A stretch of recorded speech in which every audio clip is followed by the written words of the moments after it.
हाँ बच्चों, very very good morning. चलो हम लोग आज कुछ क्वेश्चंस डिस्कस करते हैं, ठीक है। आप लोग उनको ध्यान से देखना, ठीक है, और समझना कि क्वेश्चन में कॉन्सेप्ट क्या है। सबसे पहले फर्स्ट क्वेश्चन गिवन है, sides of the two similar triangle are in the ratio of 4:9। Area of this triangle will be in the ratio of.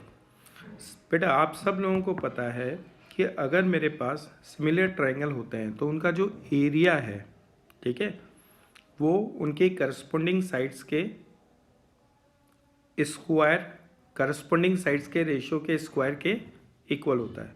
तो इसमें मुझे साफ साफ पता चल रहा है कि दो सिमिलर ट्राइंगल दे रखा है जिनकी सिमिलर ट्राइंगल है are in the ratio, sides किस रेशियो में, 4:1 में है, 4:9 में है। तो एरिया जो होगा वो क्या होगा, जो करस्पॉन्डिंग साइड्स है उनके रेशियो के स्क्वायर में होगा। तो इसका मतलब Δ1/Δ2 किसके इक्वल होगा, 4/9 होल स्क्वायर। यस और नो? तो हम लोग लिख सकते हैं Δ1/Δ2 square of 4, it mean 16 divided by 81। Now second question is the perimeter, ठीक है, of a right angle triangle is 24 centimetre and the hypotenuse is 10 centimetre, then the area of this triangle is. ठीक है, मुझे पता है अगर मेरे पास right angle triangle है, ठीक है, इसका मतलब उसका मुझे बेस और हाइट पे काम करना है। अगर हमें बेस और हाइट पता है तो हम area 1/2 base multiply with height easily mention कर सकते हैं। इसका मतलब अगर मैं ध्यान से देखूंगा तो दो अननोन क्वांटिटी है जिस पे मुझे काम करना है। एक तो वो क्वांटिटी क्या है, बेस, और एक हाइट। ठीक है, अब देखिए गिवन इन्फॉर्मेशन क्या है, क्वेश्चन को देखिए।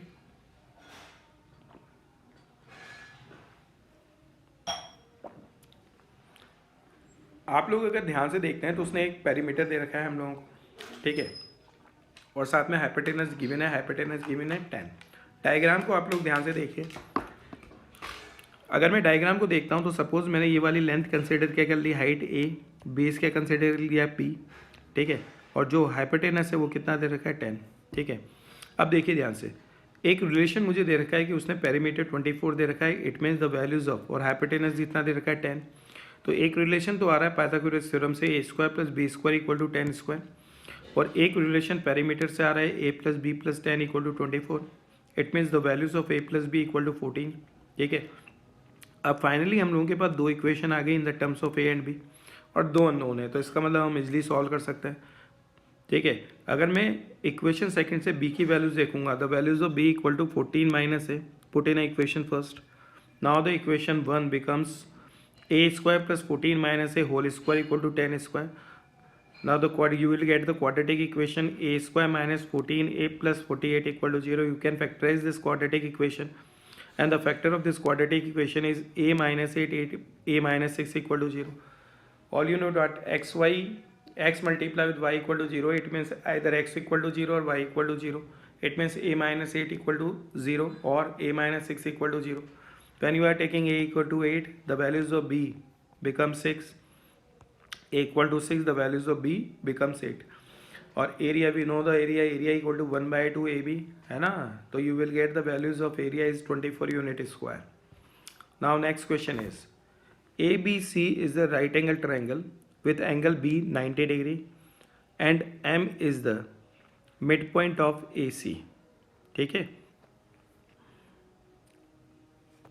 Mid point of AC, okay, ठीक, and the values of BM equal to square root of 117, given that AB plus BC equal to 30, then the area of the triangle is, got my point? यार एक बात बताइए, अगर मैं देखूंगा तो ये राइट एंगल ट्रायंगल है और यहाँ पे 90 डिग्री बन रहा है, ठीक है, 90 डिग्री है।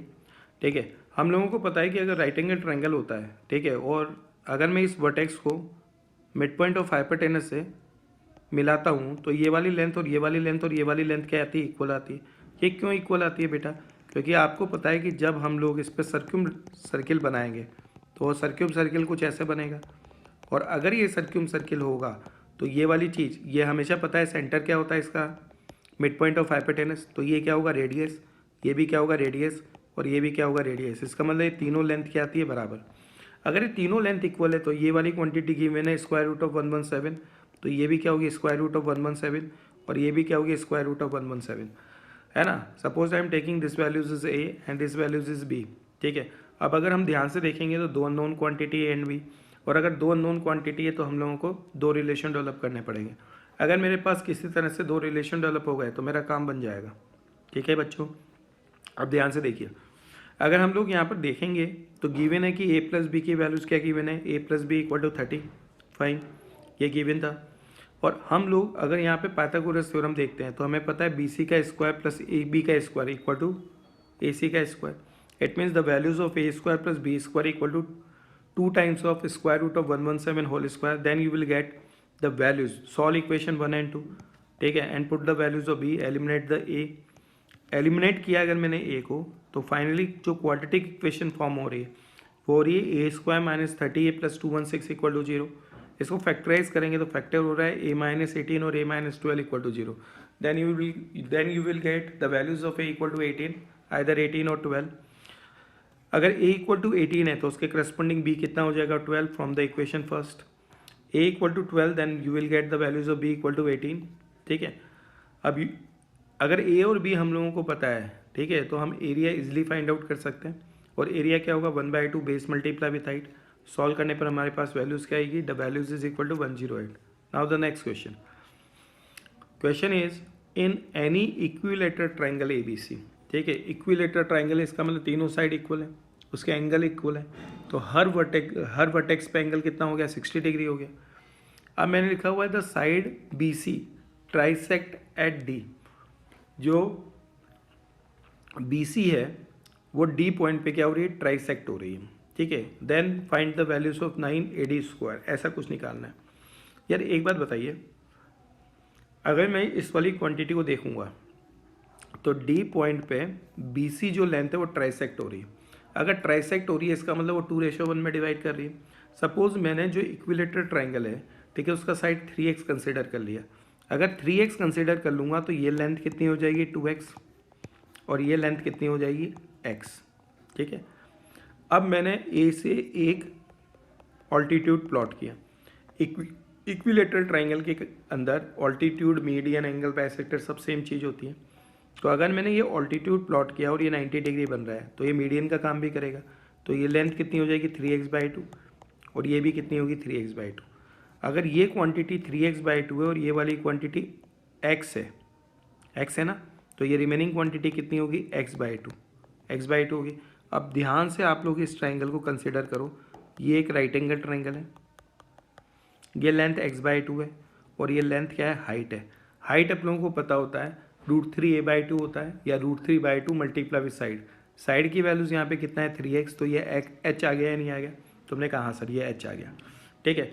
अब मैं इसके अंदर पाइथागोरस थ्योरम अप्लाई कर सकता हूँ। तुमने कहा बिल्कुल पाइथागोरस थ्योरम अप्लाई कर सकते हो। h हम लोगों को पता है, ये लेंथ हम लोगों को पता है, और AD हम लोगों को फाइंड आउट करना है। जब मैंने इसमें पुट किया और पाइथागोरस थ्योरम लगाया तो AD स्क्वायर जो ऑब्टेन हुआ वो आया 7x²। आपने कहा फिर ठीक है सर, लेकिन you have to find out the values of 9 times of AD square. तो 9 AD² that value is equal to 7 multiply with 9 multiply with x²। Clear है बेटा, ठीक है। 7 multiply with 3x whole square, और 3x क्या है, 3x is the length of the side of the given equilateral triangle, ठीक है। And 3x is equal to either AB और BC और AC।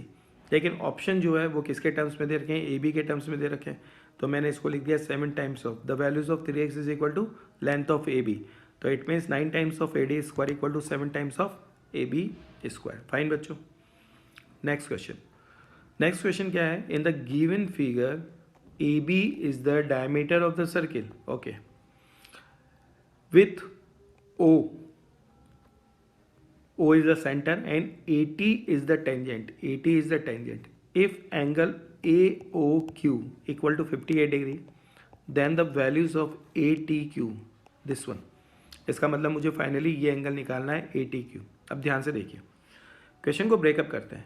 सबसे पहले मुझे पता है ये एंगल 58 है, ओके। तो ये एंगल कितना होगा 122, क्यों, क्योंकि मुझे पता है ये एक ही लाइन पे बनने वाला एंगल है, तो सप्लीमेंट्री एंगल होंगे या नहीं होंगे, ठीक है। तो ये 58 है, तो ये एंगल कितना होगा 180 minus 58। It means measurement of this angle is 122 degree, ठीक है, 122 डिग्री।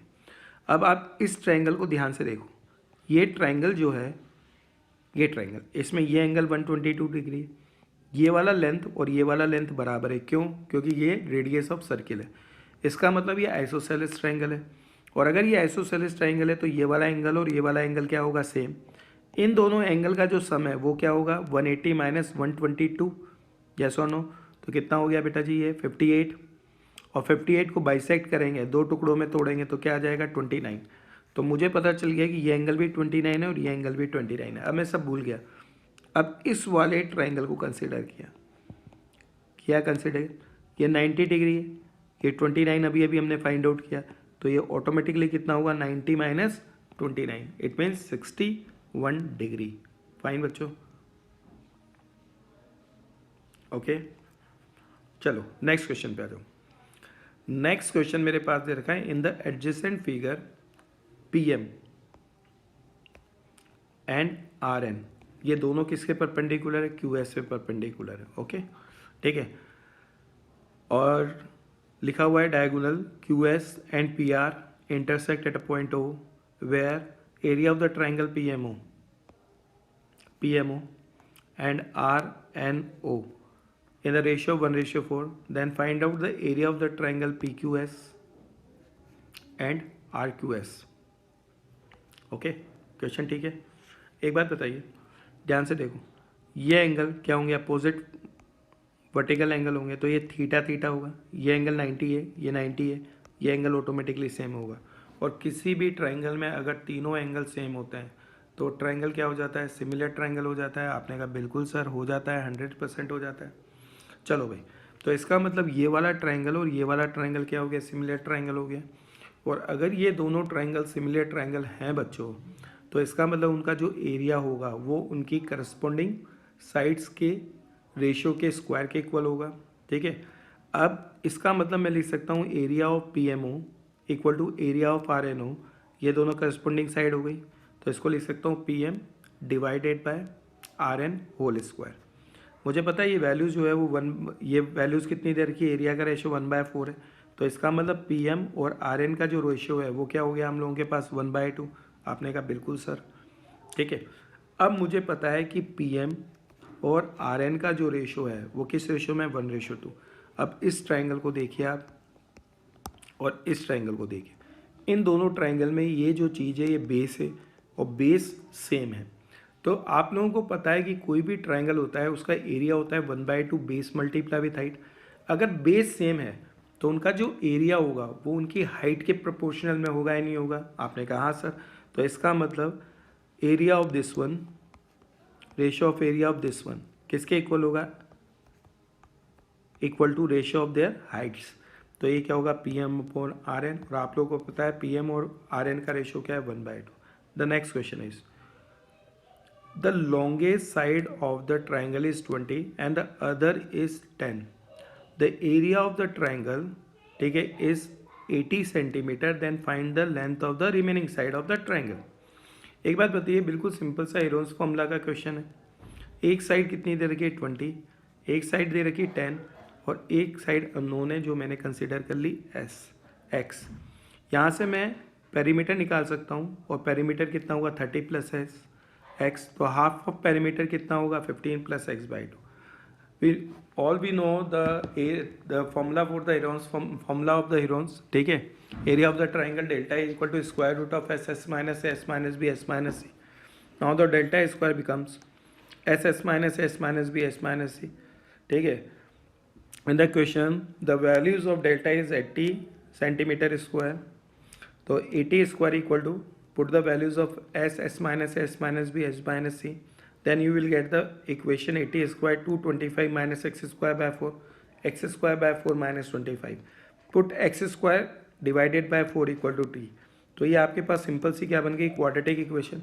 उस क्वाड्रेटिक इक्वेशन को फैक्टराइज करने पर आपके पास है t equal to 65 and t equal to 185, ठीक है। The values of t, this is x square by 4, then you will get x is equal to 2 root over 65 and 2 root over 185। Okay बच्चों, next वाली class में फिर continue करेंगे, ठीक है। Okay.